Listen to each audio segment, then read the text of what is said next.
গান গাই এসো এসো আমার পূজাচেরির জন্য একটা তালি। আমার মনে হয় যে আরে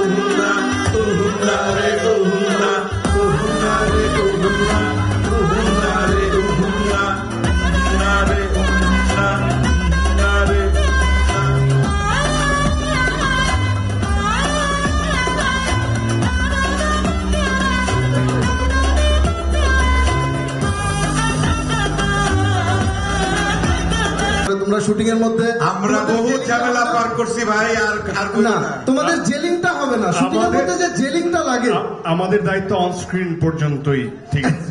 এখন তো অফ স্ক্রিন, যেই এটা অন স্ক্রিন না সেটা হচ্ছে শাকিল অন স্ক্রিনে তোমাদের যে কেমিস্ট্রিটা লাগবে, কেমিস্ট্রি কিন্তু মিসিং হচ্ছে। সাহস সঞ্চার কর। আমরা সহযোগিতা করতে পারি, কিন্তু প্রডিউসার এবং ডিরেক্টর এই রিস্ক নেবে না। একদম আমি একদম। আচ্ছা আমার একটা প্রস্তাব আছে, আমার একটা প্রস্তাব আছে, আমরা দুইজনে পর্দাটা খুলে দিই, আপনারা দুজন হাত ধরে বের করেন। কেন ভাই আপনাদের এত ভয় কেন? মানে ভালোবাসার রিস্ক আমি নিতে পারবো না। আমার মনে হয় আপনারা দুইজন মিলে দুইজন দুই পাশে চলে আসুন, ঠিক করে নেন কে পর্দা আর সরাবেন, ভিতরে কে হাত ধরে বের করবেন। ভিতরে কয়জন? দুইজন। সিদ্ধান্ত নেন। দেখা যাক। তো এটা তো খুব খারাপ দেখায়, দুইজন মিলে একজনকে নামানো। না আমি তোর তুমি senior।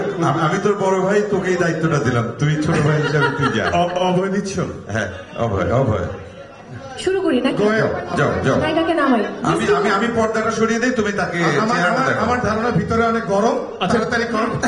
খেলতেছে কেন? আমি কি ভিতরে ঢুকবো নাকি? যা ঢুকতেই যাচ্ছ। আই বিসমিল্লাহ। হ্যাঁ নামাই। গান গাই এসো এসো আমার পূজাচেরির জন্য একটা তালি। আমার মনে হয় যে হয়ে যাক। অনেক কাঙ্ক্ষিত আকাঙ্ক্ষিত আমাদের আজকে সব আর্টিস্টকে একসাথে পাওয়া, এটা আমার জন্য একটা আনন্দের ব্যাপার, যেহেতু আমরা আশীর্বাদ নিতেই আসছি। কাজেই পূজাচেরিকে দম টিমে অভিনন্দন, ওয়েলকাম অন বোর্ড।